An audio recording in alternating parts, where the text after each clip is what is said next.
pédocriminalité peut-elle être justifiée par l'art en 2022? C'est une question qui est soulevée par l'affaire Bastien Vives, un auteur de BD pédopornographique dont je vais vous parler dans cette vidéo. Avant de commencer, je voudrais donc faire un petit trigger warning général.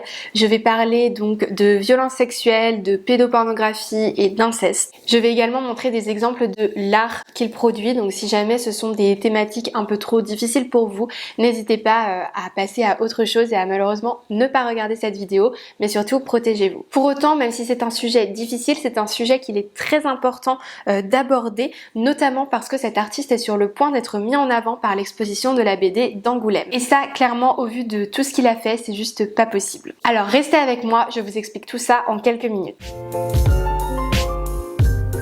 Avant toute chose, penchons-nous sur la personne au cœur de cette vidéo, qui est Bastien Vives. Bastien Vives est un auteur de BD qui est souvent qualifié de prodige ou de jeune talent. En 2009, il a remporté le prix Essentiel Révélation du Festival d'Angoulême pour sa BD Le goût du chlore. Dans cette BD, un adolescent rencontre une autre adolescente séduisante. On y trouve déjà une érotisation des corps des adolescents et adolescentes, mais croyez-moi, ce n'est rien par rapport à la suite.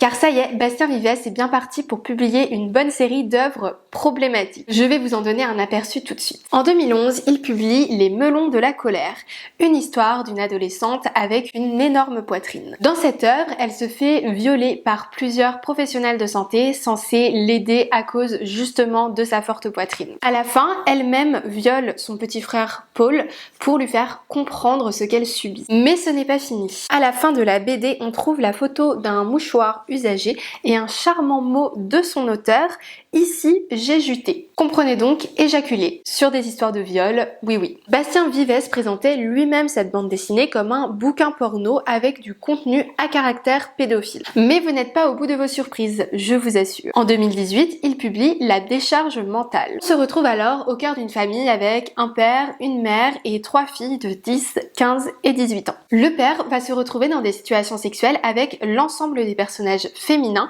y compris ses 3 propres filles. Il s'agit donc de scènes non seulement pornographiques, mais aussi pédopornographiques et même incestueuses. Dans le post de Je ne suis pas une sorcière et c'est quoi cette insulte qui me sert de source principale, les autrices expliquent qu'on y trouve notamment une scène de fellation et de pénétration sur la jeune fille de 15 ans, ainsi que plusieurs scènes d'éjaculation au visage de la petite fille de 10 ans.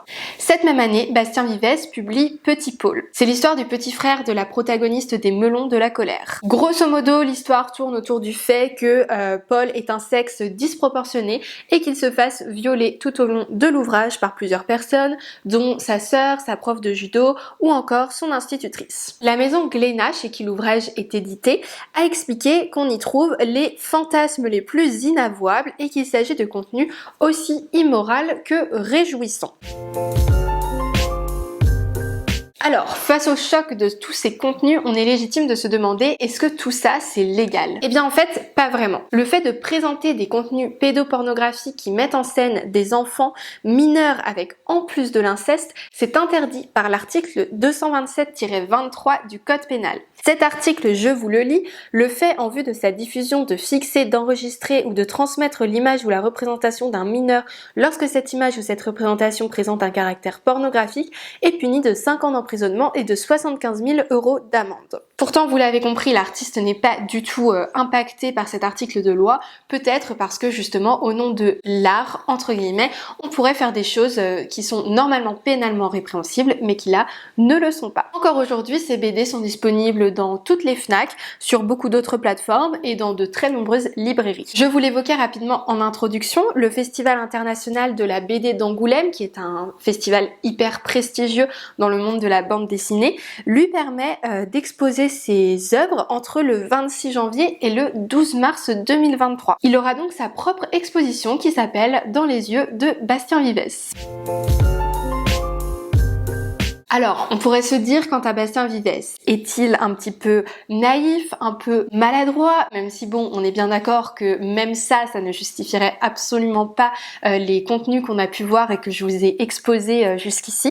Eh bien non, figurez-vous qu'il n'a jamais caché sa fascination autour de l'inceste. Et ce n'est pas moi qui l'invente, il y a des sources à tout ça et des propos qui sont cités, qui ont été retrouvés par la source que je citais tout à l'heure. Donc je cite: l'inceste, moi, ça m'excite à mort. Vu que je ne peux pas faire d'inceste dans la vraie vie et que je n'ai pas de grande sœur pour pouvoir faire ça, je fais ça dans mes livres. Voilà, c'est très charmant. Une autre de mes sources, donc le compte Instagram Emma Clit, a expliqué que Bastien Vives était connu sur le forum Katsuka sous le pseudo Quelle belle soirée. En 2005, il a demandé à des internautes de l'aider à trouver, je cite, un manga pédophile avec des gamines de 3-4 ans. Une autre fois, il y a écrit très explicitement être parfois attiré par des gamines de 10 ou 12 ans, comme vous pouvez le voir à l'écran, mais il ne fait rien. Ouf. D'ailleurs, c'est aussi sous ce pseudonyme de Quelle belle soirée qu'il a publié le court-métrage Le héros de la famille, dans lequel une adolescente se fait violer par son père. Voilà.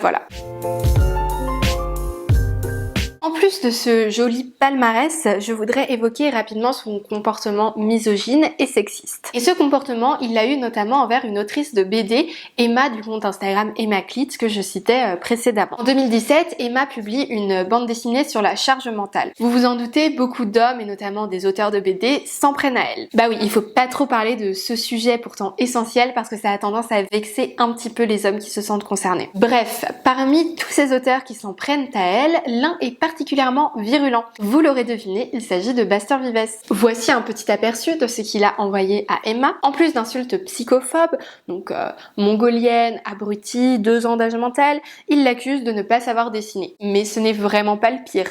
Dans des commentaires, il écrit, je cite, « J'aimerais qu'un de ces gosses la poignarde et qu'il fasse une BD sur comment il l'a poignardé et qu'il se fasse enculer à chaque like. » Wow, ok, donc là on a beaucoup d'informations. En gros, on a une menace de mort, un peu de viol, de pédocriminalité. Oh, et il ajoute aussi une petite menace de mort pour son enfant, je cite, « On devrait buter son gosse et ça réglerait le problème. » Voilà, comme ça, là on a la totale, il n'y a pas de doute.